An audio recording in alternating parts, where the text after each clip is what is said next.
Yes, your boy AG, Cornerman Boxing, back again with Rick Glaser, international agent, broker, consultant with over 29 years of worldwide boxing experience. First of all, it's an honor to have you back on the show. How are you doing tonight? It's just a big honor for me to be back on your show, AG. I enjoy your show, and you're doing a great job, and keep up the good work. Right. So I mean, it's an exciting time right now. With through these difficult times, boxing seems to be back. The show's back on. Top Rank tomorrow night with Shakur Stevenson. He's back at headlining in Las Vegas. How do you feel about all this? Well, the last boxing show in the United States of note was March 13th. It was a showbox show from Minnesota, and it was Friday, March 13th, which is supposed to be an unlucky day, and it was unlucky because that was the last boxing show. And here we are, June 9th, and we're rolling. Top Rank. It was, as I predicted, the first one, as I predicted on Twitter, that Top Rank would be the first to bring back boxing, and they are. And, thank you, Bob Arum. Thank you, Top Rank. Thank you, ESPN. And it all gets underway later tonight at 7 o'clock Eastern Standard Time, live from the MGM with everything in place. All kinds of COVID testing, COVID-19 testing, all kinds of procedures and protocols that will be employed for the first foreseeable future in professional boxing, and especially with Top Rank. They've spent countless hours and hours and hours, I would say thousands of hours since this thing started to get boxing rolling again, with all kinds of consulting with doctors, all kinds of health agencies, health organizations, and they've come up, they and in association with the Nevada State Athletic Commission, which basically, agreed to everything, and they're going to be off and running tomorrow night. And it's a great thing for boxing. It's a great thing for starving sports fans in general, not just boxing enthusiasts, but general sports enthusiasts, sports fans right now. Hopefully, they're going to like what they see in Shakur Stevenson, because he's a great talent with a huge future. And I just got my hats off to Bob Arum, the COO of Top Rank, Brad Jacobs, and everybody involved at Top Rank. I mean, it's just they're way out in front of the curve of everybody else. Everybody else is talking about doing shows, and they're doing them. PBC is nothing on tap right now, officially yet. Oscars looking at late July, possibly sometime in July. Looks like late July, but nothing announced. Eddie Hearn right now has got his tail between his legs in England, in the UK, and Top Rank's rolling again. So they know they have to produce revenue for their fighters. They got to give them fights. They want to give them fights. They want to fulfill their obligations with ESPN and do the shows, and they did what they had to do. And it's going to cost, there's a big cost difference per show now, because the COVID virus testing and the procedures and protocols and this bubble that they're using is awful expensive. I mean, you're looking at upwards of $240,000 a show, additional cost now. Number one for Top Rank. Number two is there's no fans allowed. There's no revenue. There's no media allowed. So everybody's got to work harder. All the PR guys at Top Rank, Evan Korn and Garrity and all the guys at Top Rank, and Lee Samuels, they got to work harder and get the PR out there, because, like I said, the media is not going to be right there. So everybody's got so much more responsibility now than a regular boxing show, including the matchmaker, Bruce Trampler and Brad Goodman, Bruce is a Hall of Famer. Brad will be in the Hall of Fame. They just got so much on their plate with these shows. I mean, back-to-back shows, 2 shows a week, some weeks 3. And it's just going to be for June, July, and August. And then we're going to see what the rest of the schedule is going to look like. At least we're going to have boxing at least twice a week in June, July, and August. Sometimes 3 times a week. So, Right. Everybody can say what they want about Bob Arum. They don't like him, that this and that. Bob Arum is a superior. He's got 7 top executives working at top rank in various functions. He runs it like corporate America, and you know what? That's why they're doing a show right off the bat. Okay, Bob doesn't want to be the smartest guy in his organization. He just wants to be the best. He's got some brilliant people around him, and it shows. It shows. And it'll show tomorrow night on TV at 7 o'clock Eastern Standard Time on ESPN, and again Thursday night. Right. Now, does this surprise you that other, promotional companies are taking so long to really put on the shows, or is it just that Bob Arum is that much ahead of the pack? Is it what is it experience? No, they're that much ahead of the pack. They're a superior organization. I mean, Golden Boy's got 1 corporate executive. Besides Oscar, of course. Eric Gomez, the president of the company. Heyman's got nobody but himself, okay, and you have to have an organization of people around you to be able to pull something like this off. All these brilliant people, people that are just as smart, if not smarter than you are. And they have that in Brad Jacobs, who for years ran USA TV, the USA Boxing Network, until September of '98, and he's been with Top Rank for a long time now. And he's their COO, and I give him all the credit in the world. And he's the one that basically pulled this whole thing together. He's got the ability to do so, and he did it. When times get rough, the tough get going, and guess what? You gotta grab the bull by the horns, and he's doing it. Right. Now, I mean, going back to tomorrow's main event with Shakur Stevenson, there's a lot of talk about him becoming, possibly the next Floyd Mayweather or greater. How do you feel when it comes to that comparison? What's your thoughts on that? Well, I think ability-wise, he's got that ability. He's elusive, he's slick, he's fast, he's quick, and those are all different things. He's got the fast reflexes, he's got fast hands, quick reflexes, fast hands, fast feet, great balance. He's got all those Floyd, great defensively, elusive. He's left-handed. He's just like Floyd. Floyd started out at 30. This guy started out at 26. This guy became a world champion in his 12th fight. It's pretty much similar, like Floyd. I mean, Floyd was like 12, 13, 14 fights in, and he won his first world title at 130. I don't know if he'll make as much money as Floyd did. Okay, that I don't know. That's too hard to predict. But greatness in the ring, I would definitely compare him to Floyd going forward. In other words, I can see him being another Floyd. Wow. Ability-wise. And winning multiple world. I can see him winning world titles. He already won at 26, at 30, 35, 40. I don't know if he'll go as high as 47. Floyd went as high as 47, but he started out at 30. This guy started out at 26, so he might go up to 40. So, I could see him winning world titles at 26, 30, 35, and 40. A 4-division champion, unifying titles. I can see him doing all that stuff. He's a great fighter. He's very alert in there. He's just like Floyd, except he's left-handed.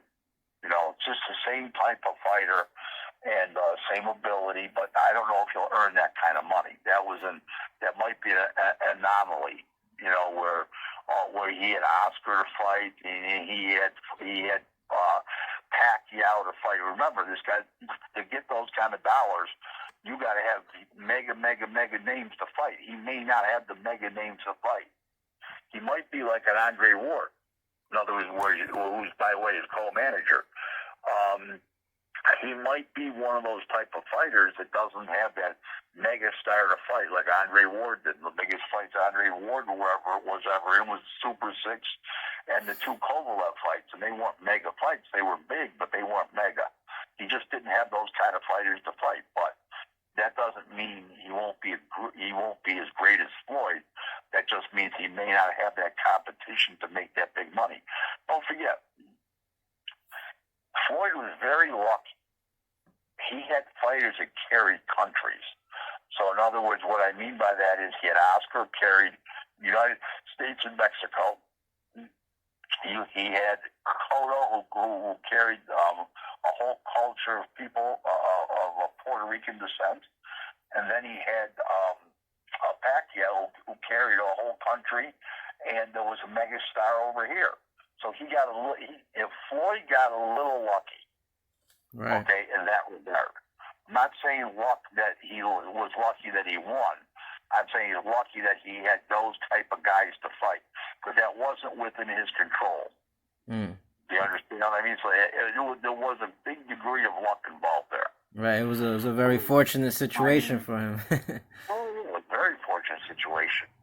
And he had some faded guys like Mosley to fight. He had Zab to fight, who was a big name. We got to find big names for this guy to fight. They got to find big names for this guy to fight at 30 and 35, and eventually 40 to make those big bucks. But as far as ability goes, yes, I think that he can be the next Floyd Mayweather. I definitely believe that. And I believe there'll also be a great public awareness about him. I'll tell you why there'll be a great public awareness about him. I can tell. Everybody knows him as one name now, Shakur. Nobody calls him Shakur Stevenson, just like nobody calls him Floyd Mayweather. It's Floyd. Well, this guy's only at 26 pounds. He's only like 21 or 22 years old, and he's already calling just Shakur. Mm. So that's a sign of a star being called by one name, their first name. Would you agree? Of course, yeah, it makes sense. Well, exactly. Right. Exactly. Just like Babe Ruth, Babe, just like Tyson, Michael Jordan, MJ. Anybody's called, Magic Johnson. Everybody just calls him Magic.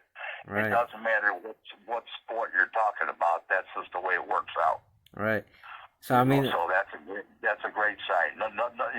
Nobody ever called, when they're talking about music, they don't say Sinatra. They say Frank. right.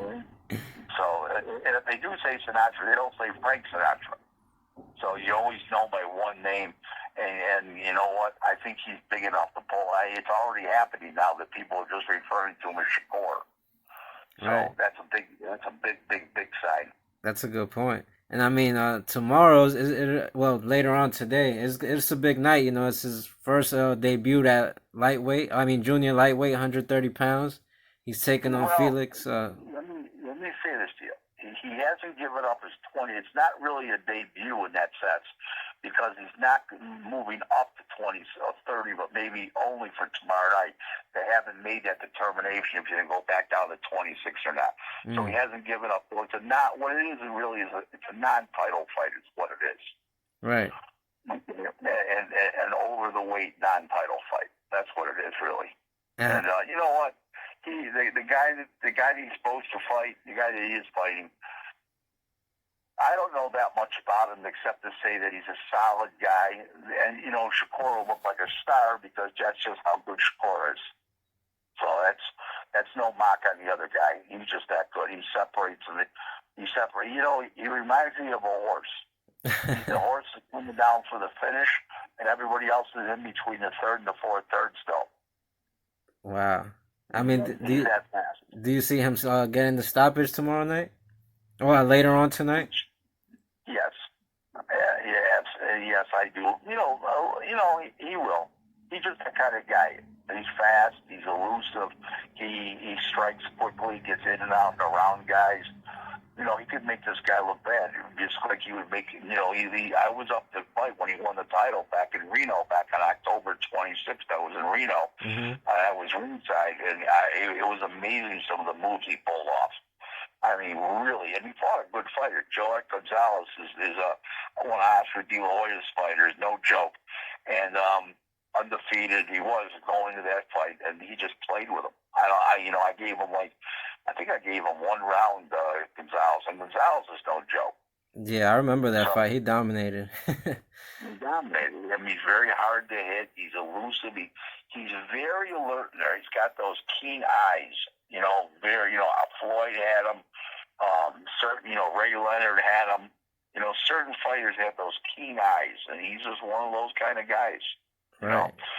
And I think he's a special talent myself. Right. I like the way he paces himself throughout the fight. He doesn't just come out swinging crazy. He takes his time, breaks the fighter down. Well, I want to say something to you about that. A lot of fighters have so much confidence in themselves. They do that. Okay?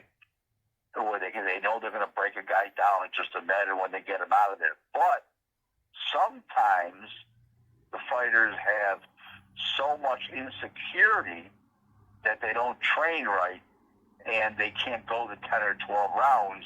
They don't know if they can go 10 or 12 rounds. They're not sure because they didn't train right. They cheated in training. So sometimes they do that. But I will tell you, in Shakur's case, it's because he's supremely on top of it. Wow. Now, I mean, for the rest of the card, we have two heavyweights. We have some heavyweight action with Jared Anderson and Guido of Vianello. I believe that's how you pronounce his last. Yeah, Vianello. Yeah. Gerald Anderson's in with a good boxing southpaw, Johnny Langston, good fighter, solid guy. That'll be a good fight.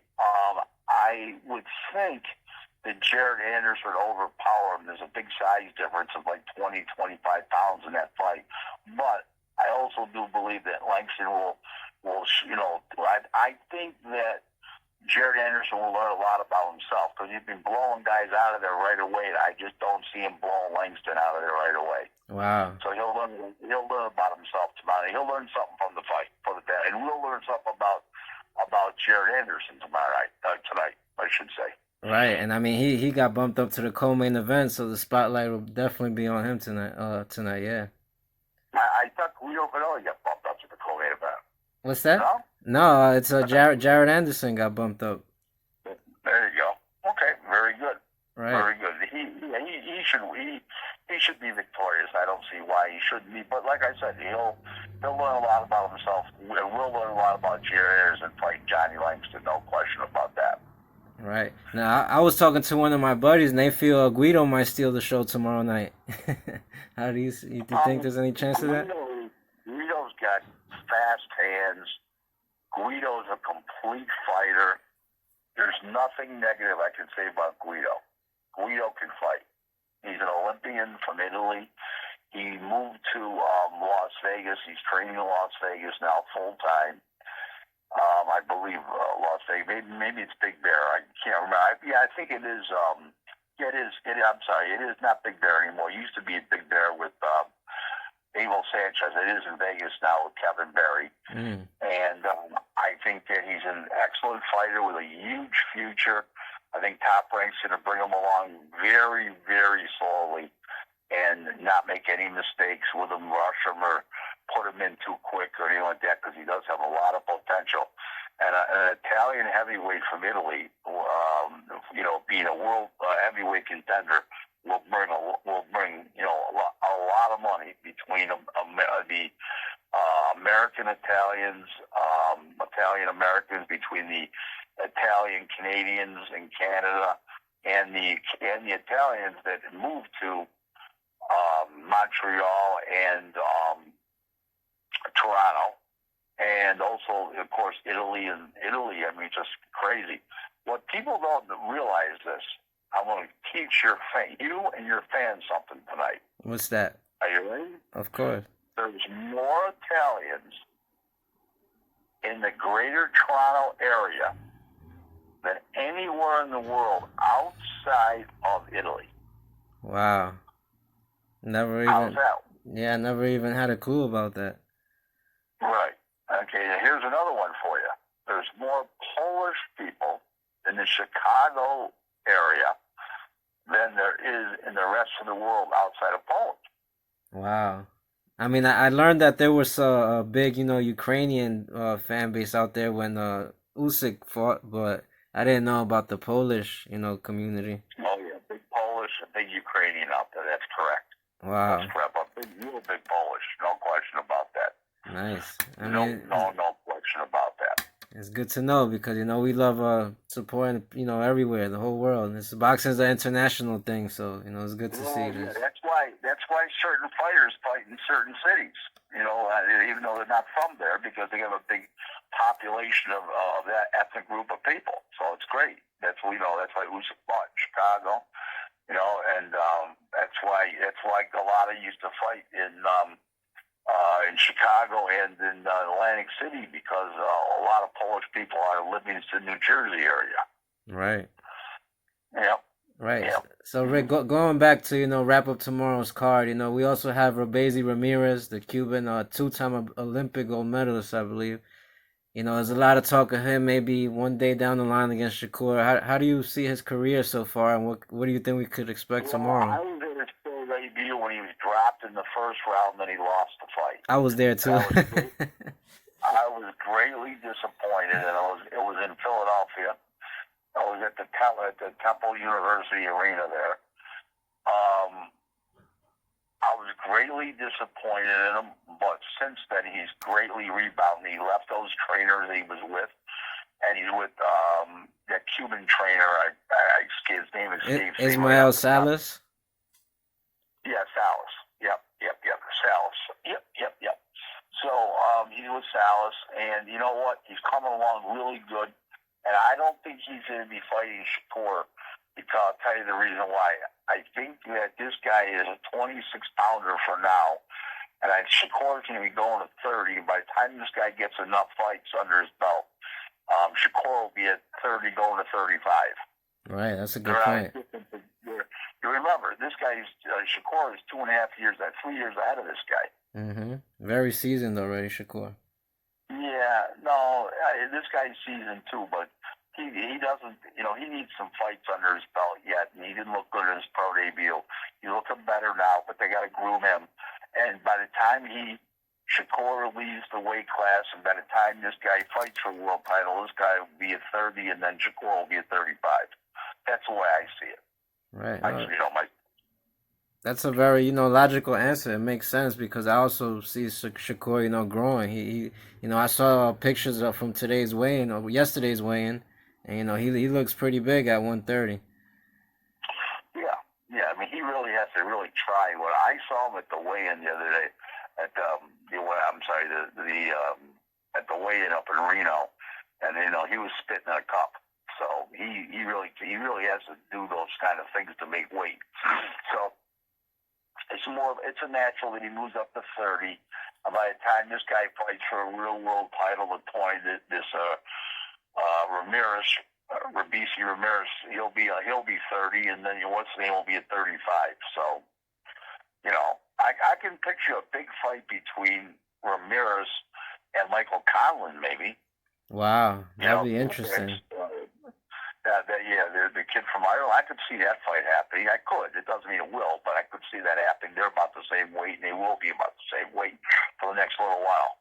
Right, that's interesting. Yeah, these divisions, they're getting pretty interesting. All the way up to lightweight. We got Teofimo and Lomachenko and all that going on. And even though I mean, listen, when you got Teofimo, Lopez, Lomachenko, Ryan Garcia, Gervonta Davis, and Devin Haney. I mean, that is a group of excellent fighters. All of them are young except Lomachenko. Loma, that's the only one that's not young. And they're all young. They're all going. You know what? I mean, between Gervonta Davis, but Gervonta Davis, you see, the problem with Gervonta Davis is he's greatly handicapped. I'll explain to you why, and all your fans. Ready? Sure. Floyd cannot afford to have him lose because Floyd doesn't have any other money fighters besides him. So he can't risk putting him in real fights. See, a company like Top Rank, they can make real fights with fighters. They can do Bosek last fall and Peterbiev. They got both guys. They can put them in because they have so many champions. Okay, so now they got two fighters, two champions. Now they got one champion in the weight class instead of two.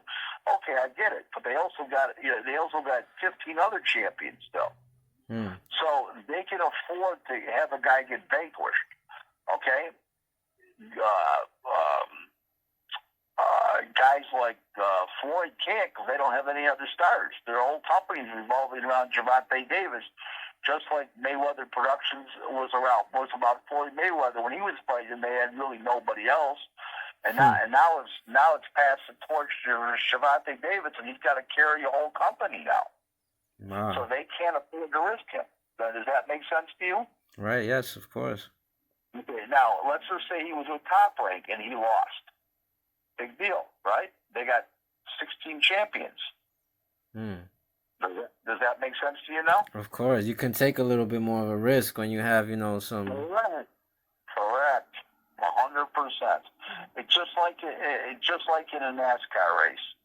The guy who runs the big superstar runs on Sunday in the Cup Series, runs on Saturday, and the next in Xfinity Series, and he's not running for points. He's just running to win, so he can take a chance, okay, and take chances on the track, okay, which could give him an advantage, or he could crash.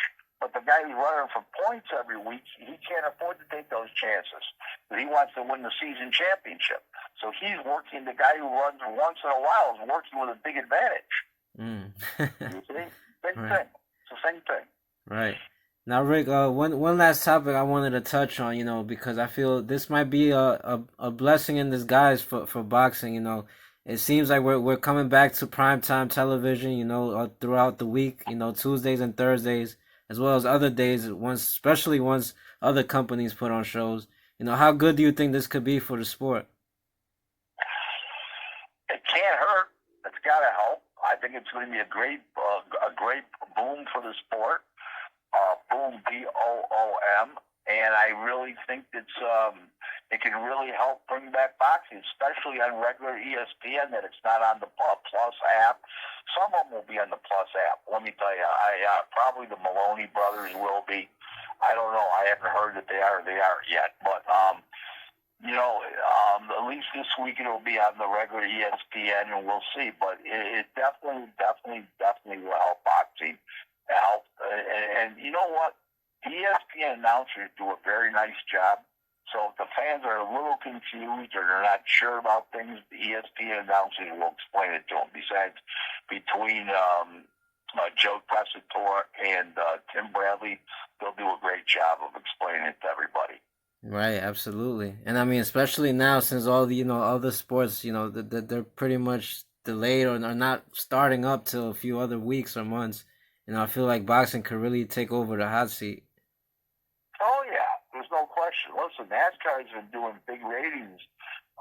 They've been running. They ran 11 races, 7 races in 11 days just since May 17th. And now they're back to the regular schedule. They were trying to make up for all those lost dates. And now they're back to, they got a race during the week here. I believe it's Wednesday night. And then they're racing again on Sunday. So they're racing 2 nights a week. And, they're doing what Top Rank's doing. NASCAR brought it back. But you know what?